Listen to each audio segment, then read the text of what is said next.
मापोगो बंधु तादाद में ज्यादा होने की वजह से वे शेरनियों को डरा धमकाकर उनसे उनका खाना तो छीन लिया करते थे, लेकिन इलाके के तेज तर्रार शेरों के आने पर वे दुम दबाकर भाग भी जाया करते थे।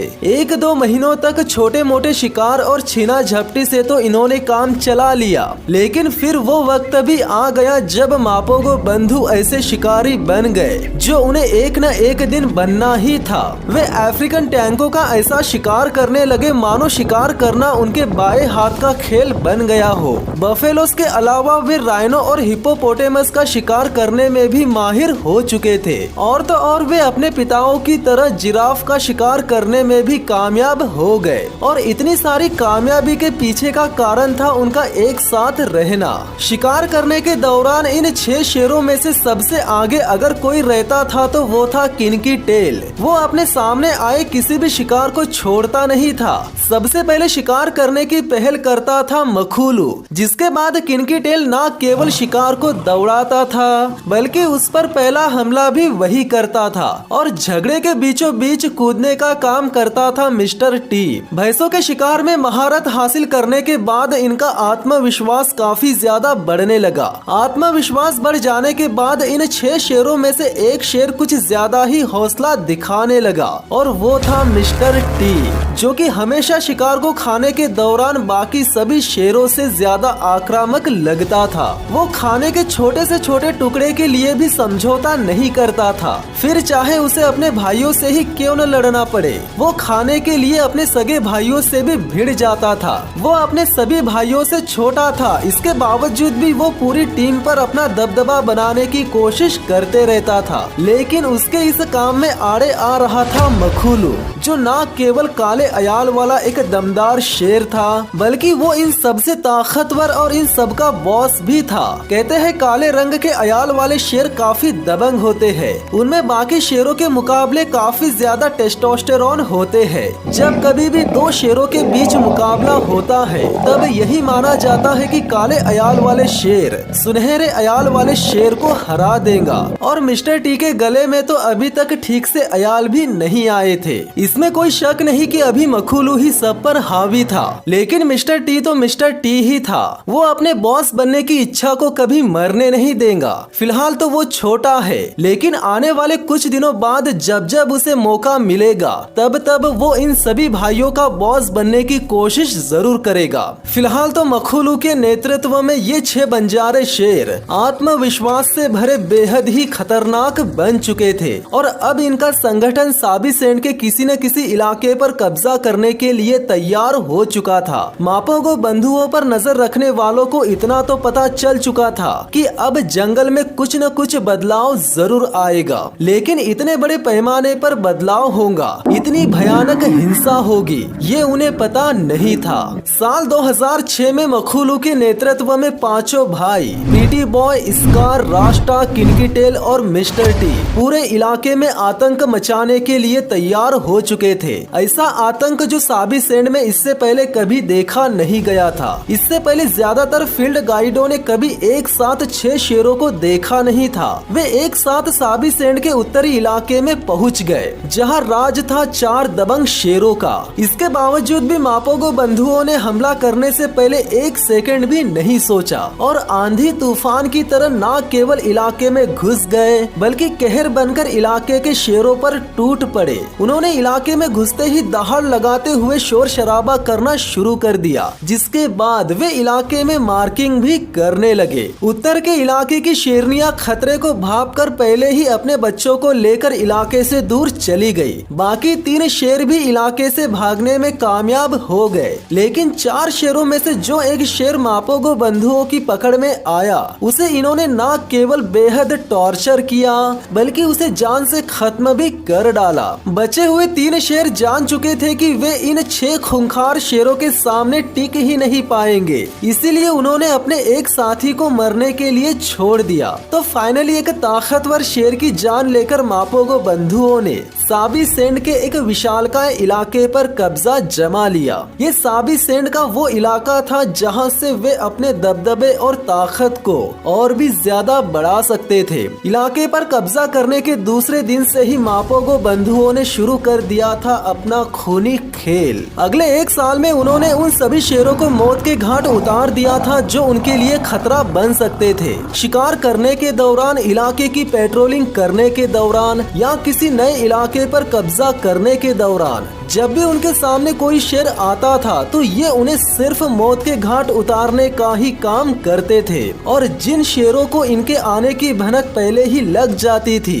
या कुछ ऐसे शेर जो इनकी पकड़ से बच जाते थे, उन सभी शेरों ने क्रूगर नेशनल पार्क की ओर भागना शुरू कर दिया था। जरा सोच कर देखो कि मापोगो बंधुओं का खौफ इतना ज्यादा बढ़ चुका था कि साबी सैंड के लायंस एक नेशनल पार्क से निकलकर दूसरे नेशनल पार्क की ओर भागने लगे थे। बड़े नर शेर तो इलाके से भागकर कहीं और जाके अपनी जिंदगी बसा लेंगे, लेकिन साबी सैंड में रहने वाले शेरों के काफी सारे परिवार की ढेरों शेरनियां और उनके बच्चों का क्या होगा। साबी सैंड में काफी सारे शेरों के परिवार ऐसे बच गए थे जिनकी रक्षा करने के लिए उनके परिवार में एक भी बड़ा नर शेर नहीं था। अकेली बची शेरनियां और उनके मासूम बच्चों की जान अब मुसीबत में पड़ चुकी थी, क्योंकि मापोगो नामक 6 गुंडे जंगल में ऐसे घूम रहे थे कि अगर गलती से भी उनके सामने कोई शेर या उनका बच्चा आया तो समझो उसकी मौत पक्की थी। शेर चाहे मापोगो हो या कोई और, अगर कोई भी शेर किसी नए इलाके पर कब्जा करते हैं तो सबसे पहले वे इलाके के सभी बच्चों को जान से खत्म कर डालते हैं और उस शेरनी को भी मार डालते हैं जो अपने बच्चों को बचाने के लिए ज्यादा जोर लगाती है। तो अब मापोगो बंधु भी कुछ ऐसा ही करने वाले थे। वे सभी भाई ओटावा प्राइड के इलाके में घुस चुके थे।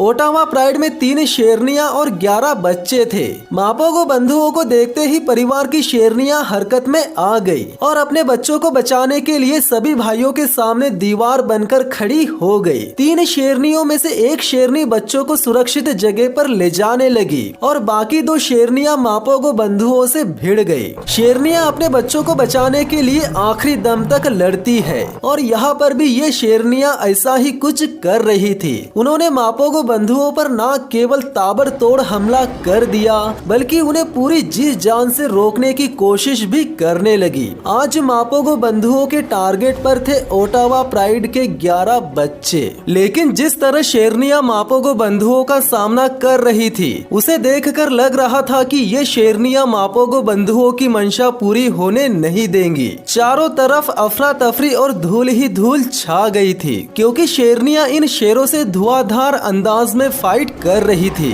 काफी देर तक ये शेरनियां इन्हें रोकने में कामयाब तो रही, पर कुछ देर बाद वो वक्त भी आया जब मापोगो बंधु शेरनियों के सुरक्षा कवच को तोड़ने में कामयाब हो गए, जिसके बाद इन खूंखार मापोगो शेरों और ओटावा प्राइड के मासूम बच्चों के बीच कोई दीवार नहीं रह गई थी। सभी बच्चे अब केवल किस्मत के भरोसे पर रह गए थे, पर अफसोस की किस्मत ने भी इन 11 बच्चों का साथ नहीं दिया। जब मापोगो बंधु बच्चों की तलाश में निकले तब उन्होंने न केवल एक एक बच्चे को ढूंढ निकाला बल्कि उन्हें एक एक करके खत्म भी करते गए और 3 महीनों के अंदर उन्होंने सभी 11 बच्चों को मौत के घाट उतार दिया। और हद तो तब हो गई जब वे उन्हें मारने के बाद खाने भी लगे थे। और इस बेरहम काम में सबसे आगे थे किनकी टेल और मिस्टर टी। बच्चों की मौत के बाद शेरनियां फिर से बच्चे पैदा करने के लिए तैयार हो जाती है और यही कारण था कि मापोगो बंधुओं ने ओटावा प्राइड की 3 शेरनियों को ज्यादा नुकसान नहीं पहुंचाया, क्योंकि वे भी अब अपना परिवार बढ़ाना चाहते थे। वे भी चाहते थे कि उनकी भी रानियां हो और वे भी पिता बने। आमतौर पर बच्चों की मौत के बाद शेरों का खून खराबा बंद हो जाता है, लेकिन मापोगो बंधुओं का गठबंधन सबसे अलग था। असली खूनी खेल शुरू होना तो अभी बाकी था। ओटावा प्राइड के सभी नर शेर भाग चुके थे और बच्चे भी मारे जा चुके थे। अब जल्द ही ओटावा प्राइड की शेरनियां बच्चे पैदा करने के लिए तैयार हो सकती थी। मापोगो शेरों में टेस्टोस्टेरोन काफी बढ़ चुका था और सहवास के लिए उनके बीच आपस में ही मुकाबला होने लगा था। वे इतने जोश में थे कि उन शेरनियों की भी जान लेने लगे थे जो उनके साथ सहवास करने के लिए तैयार थी। मीटिंग करने के दौरान जब ये भाई आपस में कोई फैसला कर नहीं पाए तो उन्होंने उसी शेरनी पर जानलेवा हमला कर दिया जो कुछ सेकंड्स पहले इन भाइयों में से एक भाई के साथ मीटिंग कर रही थी। बाकी भाइयों ने तो हमला करने के कुछ देर बाद शेरनी को छोड़ दिया था, लेकिन मिस्टर टी ने न केवल उसकी पीठ में अपने दांत गड़ा दिए बल्कि देखते ही देखते उसकी गर्दन तक भी जा पहुंचा और खत्म कर दिया इस शेरनी को। शेरनी को जान से मारने के बाद उसके शव को ऐसे ही छोड़ देना चाहिए था, लेकिन एक मापोगो ने ऐसा नहीं किया। वो उसे मारने के बाद उसे खाने भी लगा और ऐसा करने वाला कोई और नहीं बल्कि मिस्टर टी ही था।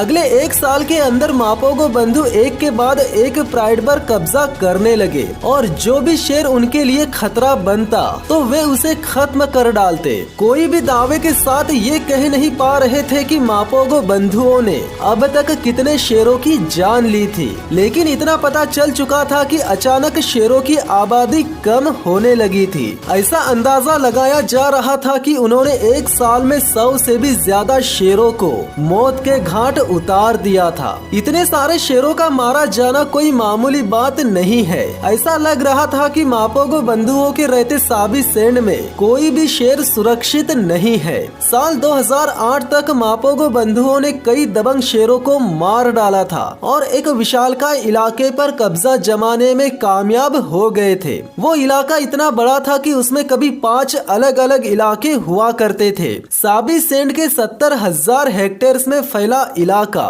यानी 1,60,000 एकड़ से भी ज्यादा बड़ा इलाका। देखा जाए तो मापोगो बंधुओं ने लगभग पूरे साबी सेंड पर ही कब्जा जमा लिया था। सभी विरोधियों को खत्म करने के बाद मापोगो बंधुओं ने करीब 8 प्राइड पर कब्जा जमा लिया था और बन गए थे साबी सेंड के बेताज बादशाह। एक ऐसा गठबंधन जिसका सामना करने का एक ही मतलब था मौत। हालांकि उस समय मापोगो बंधुओं से जीत पाना नामुमकिन था, लेकिन उनके दबदबे को टक्कर मिली उनके ही गठबंधन के अंदर से। किसी भी शेरों के गठबंधन में 1 या 2 दबंग शेर होते हैं जो बादशाह की तरह गठबंधन में रहते हैं और बाकी शेरों को सिपाहियों की तरह रखते हैं। मापोगो बंधुओं के झुंड का मुखिया था मखुलू, लेकिन मिस्टर टी और किनकी टेल बचपन से ही राजाओं की जिंदगी जीते आ रहे थे। उन्हें दूसरों के इशारों पर नाचना या दूसरों के नीचे रहकर काम करना बिल्कुल भी पसंद नहीं था। हालांकि मिस्टर टी मखुलू के होते हुए भी झुंड में राजा के जैसा ही रहा,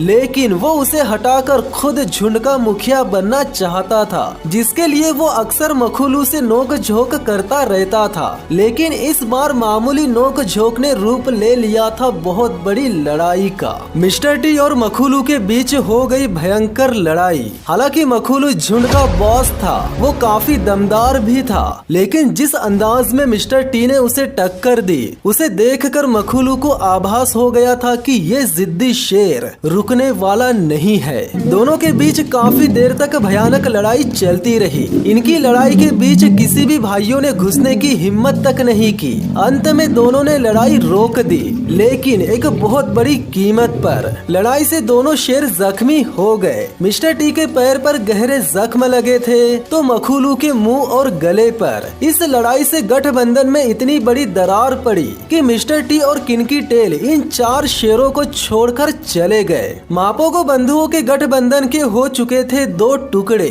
मखुलू, प्रीटी बॉय, स्कार, रास्टा, ये चारों एक तरफ और मिस्टर टी, किनकी टेल, ये दोनों भाई दूसरी तरफ। मापोगो गठबंधन टूटने के बाद मिस्टर टी और किनकी टेल ने अपने पुराने इलाके के उत्तर मध्य के इलाके पर कब्जा जमा लिया और बाकी बचे चारों शेर पश्चिम में चले गए। ये दोनों भाई पैदा ही हुए थे राज करने के लिए, इसीलिए उन्होंने झुंड से अलग होना ही सही समझा और अब जीने लगे थे राजाओं की जिंदगी। हालांकि बीच बीच में वे अपने पुराने साथियों से भी मिलते थे, लेकिन उनके बीच कोई समझौता नहीं हुआ। उनके इलाके अलग अलग ही थे, जिसके बाद उन्होंने अपना पूरा ध्यान बच्चे पैदा करने और इलाके की सुरक्षा में लगा दिया। ओटावा प्राइड और इश्मूमिफ प्राइड में करीब 15 बच्चे पल रहे थे और बाकी के प्राइड में भी नए बच्चों ने जन्म ले लिया था, जो कि मापोगो बंधुओं के अलग अलग इलाकों में रहते थे। मापोगो गठबंधन टूटने के बाद ऐसी शांति पहली बार आई थी, जो कि 2010 तक कायम रही। रही, लेकिन इस शांति को कायम रखने के लिए मिस्टर टी और किनकी टेल को चुकानी पड़ी थी बहुत बड़ी कीमत। मखुलू की जिम्मेदारी थी उसके पश्चिमी इलाके की हिफाजत करना, जो कि बखूबी अपनी जिम्मेदारी निभा रहा था, लेकिन उसका काम पूर्व में अपनी सरहदों की सुरक्षा कर रहे मिस्टर टी और किनकी टेल से काफी ज्यादा आसान था। मिस्टर टी और किनकी टेल के पूर्वी इलाके का ज्यादातर हिस्सा तो क्रूगर नेशनल पार्क से जुड़ा था और वहाँ कई ऐसे बंजारे शेर रहते थे जो मिस्टर टी और किनकी टेल के इलाके के अलावा उनके प्राइड पर भी कब्जा जमाना चाहते थे। लेकिन जब जब बंजारे शेर मिस्टर टी और किनकी टेल के इलाके में आते थे, तब ये दोनों भाई बंजारे शेरों को सबक सिखाकर इलाके से बाहर खदेड़ दिया करते थे।